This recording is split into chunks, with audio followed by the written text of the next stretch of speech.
Bonjour, c'est dimanche matin de nouveau et on est prêt à parler sur le pouvoir au nom.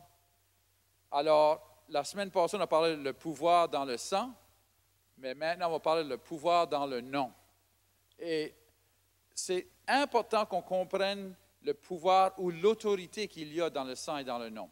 Ça fait que souvent, le mot pouvoir est traduit autorité. Et quand on comprend ça, on comprend que chaque nom a une autorité ou amène une pensée, comme si que je dirais le nom ici au Nouveau-Brunswick, Irving, tout le monde pense pouvoir et argent, parce que c'est une des familles qui appartient à la plupart du Nouveau-Brunswick, presque toutes les terrains de bois, qui appartient à toutes les compagnies et ça. Alors, tout de suite, on associe ces choses avec ce nom-là. Alors, il y a toujours des choses qui sont associées avec un nom.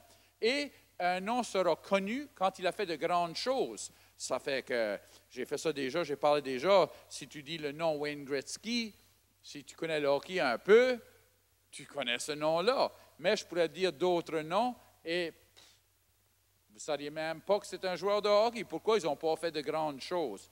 Alors, le nom de Jésus, c'est la même chose. C'est un nom qui a beaucoup d'autorité, beaucoup de pouvoir parce qu'il a fait de grandes choses. Alors, ici, on voit dans le livre d'Exode. C'était drôle cette semaine. Je me préparais, je priais, puis ça. Puis le Seigneur m'a parlé, puis il dit, je veux que tu prêches sur le pouvoir de mon nom. Je dis, OK. Et là, je m'en vais dans mes dévotions, première chose le matin, et je disais dans le livre d'Exode 20, je m'en viens au verset 7, et tu ne prendras pas tu ne prendras point le nom de l'Éternel, ton Dieu, en vain. Alors, je dis, OK, Seigneur, je comprends, tu veux, je prêche sur ça.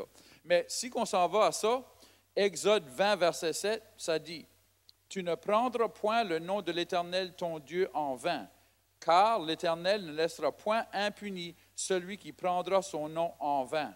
Alors, souvent, on pense ça de ne pas sacrer ou pas utiliser le nom de Jésus comme enragé ou quelque chose comme ça. Et on ne devrait pas. Mais c'est beaucoup plus que ça. C'est de ne pas utiliser le nom de l'Éternel avec puissance ou avec autorité. Et il dit, si tu n'utilises pas mon nom avec puissance ou autorité, tu vas être puni ou tu vas être jugé. Parce que je t'ai donné quelque chose de précieux et tu n'as fait rien avec.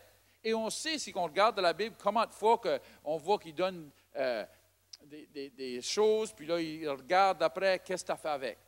Qu'est-ce que tu as réussi à faire avec? Si tu n'as rien fait du tout, il dit, tu es paresseux et tu n'es rien de bon au royaume. Alors, il faut que le corps de Christ, le peuple de Dieu, connaisse la puissance du nom de Jésus. On ne saura jamais comment l'utiliser proprement si on ne comprend pas la puissance. Et pourquoi il y a la puissance? Et puissance au-dessus de quoi?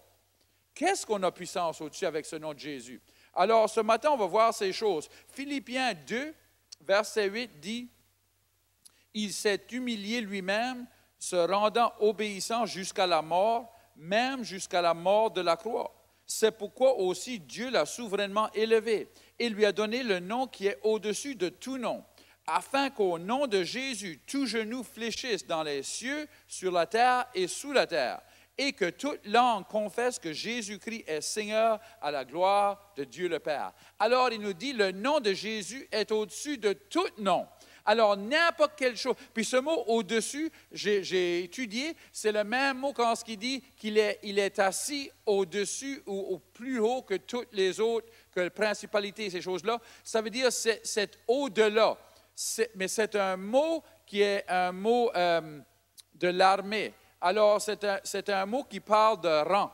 Alors, il est assis ou le nom de Jésus est placé au plus haut rang. Alors, pensez-y comme dans les rangs, comme dans l'armée, on va dire un général. Si un général rentre dans la bâtisse et qu'il y a un colonel là, le colonel, son rang ne veut rien dire en face du général. Comprenez-vous? Le colonel ne dit pas au général quoi faire. Non. Pourquoi? Parce que le général, son rang est au-delà de celui du colonel. Mais le colonel, si qu'il est là, puis qu'il y a un nouveau, mais là, son rang veut dire quelque chose. Mais quand il y a quelqu'un au-delà, son rang ne veut rien dire du tout. Alors, ils nous disent que le nom de Jésus est au-delà, ou plus haut, ou plus haut en autorité que tout nom qui est nommé. Alors le nom cancer n'a pas d'autorité au-dessus du nom de Jésus, c'est le contraire. Alors tout le pouvoir, toutes les choses qu'on associe avec le mot cancer doivent se fléchir le genou devant le nom de Jésus. Hey, c'est bon ça, hein? Ça veut dire, si quelqu'un a les cancers, puis qu'on va là, puis dans le nom de Jésus, on peut chasser le cancer. Parce que le nom de Jésus est au-delà du mot ou du nom cancer. Il est au-delà du nom ou du mot diabète. Il est au-delà de tous ces mots ou tous ces noms-là. Il n'y a pas de nom nommé sur la terre, ou dans le ciel, ou dans la terre, qui est au-delà du nom de Jésus. Le nom de Jésus est suprême autorité. Gloire à Dieu. Alors, c'est important qu'on connaisse ça. Ça veut dire que quand il nous dit de ne pas utiliser le nom de Jésus sans puissance, il veut dire, quand tu fais face à un autre nom, est-ce que tu fléchis le genou à ce nom-là ou est-ce que tu utilises le nom de Jésus pour faire fléchir le genou à ce nom-là? Wouh! Comme chrétien, on devrait pouvoir aller et utiliser le nom de Jésus et avoir toute chose obéir le nom de Jésus, parce que c'est le nom qui est élevé au-dessus de tout. Alors, comme je disais, il y a des choses associées avec chaque nom. Le nom de Jésus, premièrement, Jésus, ce n'est pas son nom. Son vrai nom, c'est Yeshua. Yeshua. Alors, Jésus, c'est la traduction du nom Yeshua. Yeshua est hébreu et veut dire Dieu qui sauve ou Dieu sauve. Alors, associé avec le nom de Jésus, c'est le salut, c'est être délivré, c'est la guérison, c'est toutes les choses qu'on a besoin de sont données au travers du nom de Jésus. Alors, Yeshua, ce nom représente la guérison, représente la prospérité, représente l'amour, la joie, la paix. Toutes ces choses-là sont représentantes du nom de Jésus et toutes les choses qui sont représentantes du nom de Jésus sont données à nous au-delà de d'autres noms qui essaient d'arrêter ces choses-là. Alors, la maladie, n'importe quel nom de maladie qui a ses attributs doit fléchir le genou au nom de Jésus, gloire à Dieu. Alors, COVID, cancer, diabète, arthrite, tous ces noms doivent fléchir le genou et perdre leur force et leur propriété sous le nom de Jésus. Alors, quand on amène le nom de Jésus, les maladies s'en vont, les symptômes doivent fléchir le genou et s'en aller aussi.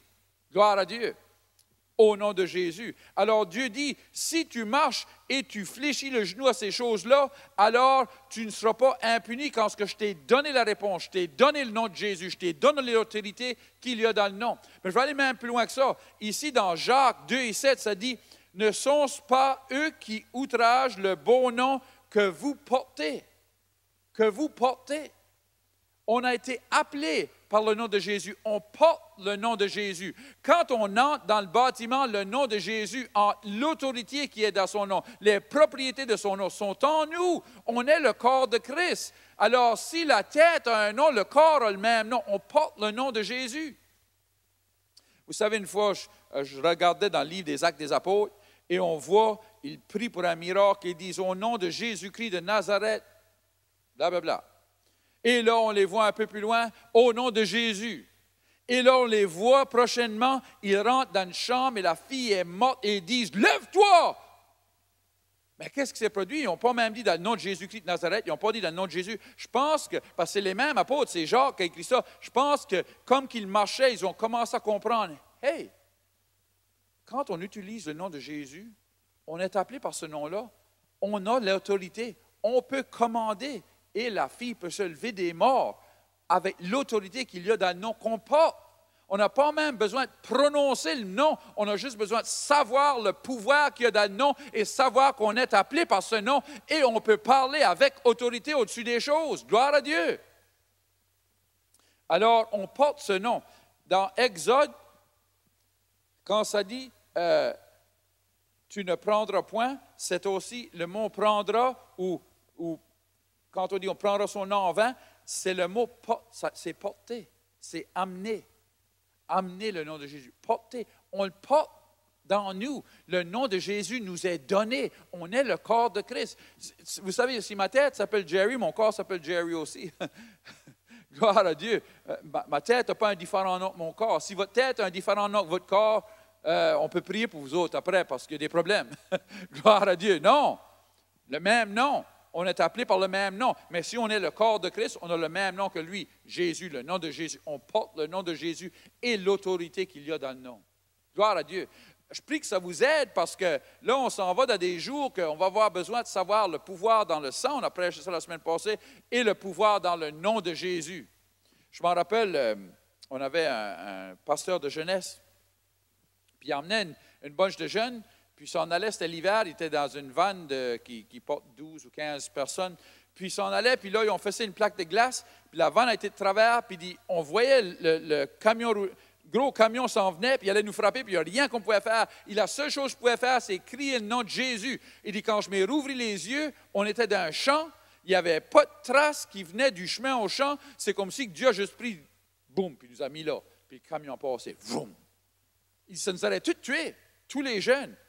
Mais la seule chose que je pouvais, c'est crier le nom de Jésus. Il y a du pouvoir dans le nom de Jésus. Du pouvoir au-dessus de tout. Gloire à Dieu. Peut-être que ce matin, vous disiez, hey, moi, je ne suis même pas parti du corps, je n'ai jamais même donné ma vie au Seigneur, je ne comprends pas des choses que tu parles de, mais je veux que vous sachiez quelque chose. Le commencement de porter le nom de Jésus, le commencement de comprendre l'Évangile et ces choses-là, c'est de donner notre vie au Seigneur. Alors ce matin, dans Romains 10, 9 et 10, ça dit que si vous croyez que Jésus est mort et ressuscité des morts pour vos péchés et que vous le confessez comme votre Seigneur, vous serez sauvés. Alors ce matin, j'aimerais prier avec vous autres. Si vous écoutez et que vous n'avez jamais donné votre vie au Seigneur, à matin, c'est le temps. On va prier ensemble. Seigneur, je te remercie d'avoir envoyé Jésus. Je te remercie qu'il est mort et ressuscité pour mes péchés. Pardonne-moi de mon passé, Seigneur. Pardonne-moi de mes péchés. De ce jour-ci jusqu'à l'éternité, Seigneur, je te suivrai dans le nom de Jésus. Amen. Si vous avez prié cette prière, on veut vous féliciter et vous dire que vous êtes maintenant partie du royaume de Dieu. Si vous êtes dans la région de Moncton, venez nous voir. On est ici 9h et 11h de nos deux services. On serait fiers de vous voir. Que Dieu vous bénisse.